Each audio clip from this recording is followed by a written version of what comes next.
Hello everyone. So ఈరోజు నేను మీకు చాలా సింపుల్గా లాంగ్ హ్యాంగింగ్స్ ఎలా చేసుకోవాలో చూపిస్తాను. ఇది వచ్చేసి నేను 5x5 తీసుకుంటున్నానండి. అంటే ఎటు నుండి చూసినా కూడా 5 ఇంచెసే ఉంటుంది.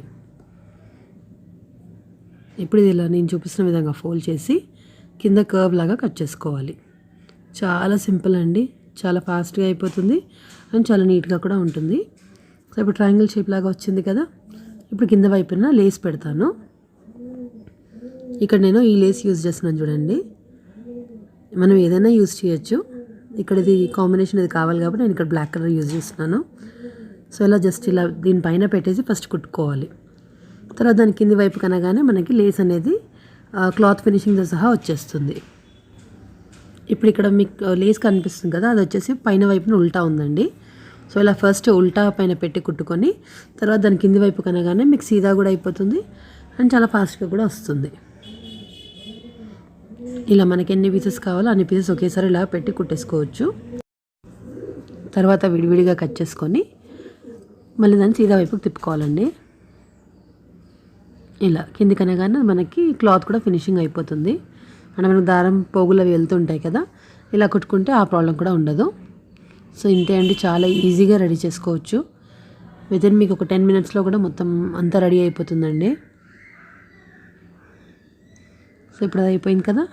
నెక్స్ట్ ఇలా డోరీ తీసుకొని ఇప్పుడు నేను చూపిస్తున్న విధంగా ఫోల్డ్ చేసుకోవాలి. తర్వాత అలా ఒక కుట్టు వేసుకోవాలి. సో కుట్టు స్టార్టింగ్లో మాత్రం కంపల్సరీ రఫ్ కుట్టు వేసుకోవాలి, లేకపోతే అది ఊడిపోతుంది.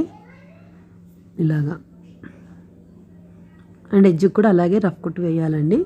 రఫ్ కుట్టు అంటే ఏం లేదండి, ముందుకి వెనక్కి ఒక 2-3 సార్లు తిప్పితే సరిపోతుంది. అది ఇప్పుడు సీదా వైపుకి తిప్పుకుంటే ఇలా వచ్చేస్తుంది. సో తర్వాత నెక్స్ట్ టాజిల్ వచ్చేసి 2 ఇంచుల పైన పెట్టుకోవాలండి. సో మన వేల్లో 2 గీతలు ఉంటాయి కదా, అంత గ్యాప్ తీసుకుంటే సరిపోతుంది. అక్కడ నుంచి మళ్ళీ ఇంకో ట్రయాంగిల్ స్టార్ట్ అవుతుంది. అండ్ ఇంకో క్లాత్ రెడీ చేసుకుని ఉంది కదా, అది అక్కడి నుంచి పెట్టుకుంటే కరెక్ట్గా వచ్చేస్తుందండి. మీకు ఇంకా కొంచెం దూరం కావాలనుకుంటే ఇంకొక 3 ఇంచుల వరకు కూడా పెట్టుకోవచ్చు.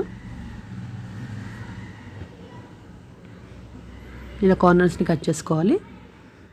చూస్తారు కదా, 2 ఇంచెస్ గ్యాప్ ఉంది ఇక్కడ. అంతే అండి, చాలా సింపుల్. ఇలా మనకి ఎన్ని కావాలంటే అన్ని పెట్టుకోవచ్చు. ఇక్కడ ఆల్రెడీ నేను 3 పెట్టానండి. సో కొత్త వాళ్ళకి అర్థం కావడానికి ఇంకోసారి చూపిస్తున్నాను. మళ్ళీ నేను 2 ఇంచెస్ గ్యాప్ తీసుకొని ఇదే విధంగా ఫోల్డ్ చేస్తున్నాను చూడండి. సో పైనుంచి అలాగే కుట్టు వేసుకోవాలి. అంతే అండి, చాలా సింపుల్. అందరికీ అర్థమైందని అనుకుంటున్నాను. ఇంకేమైనా డౌట్స్ ఉన్నా మీరు కామెంట్ సెక్షన్లో అడగండి. ఇంకా ఎలాంటి వీడియోస్ కావాలో చెప్తే కూడా అదే చేస్తానండి నేను. సో ఇలాగా ఇప్పుడు ఒక్క డోరీకి మనకి 4 టజిల్స్ అనేవి రెడీ అయిపోయాయి కదా. అలాగే ఇంకో వైపుకి ఆల్రెడీ చేశానండి, ఇప్పుడు అది చూపిస్తాను. ఈ వీడియో మీకు నచ్చినట్లయితే మాత్రం ప్లీజ్ లైక్ చేయడం మర్చిపోకండి. Thank you so much for watching. Bye.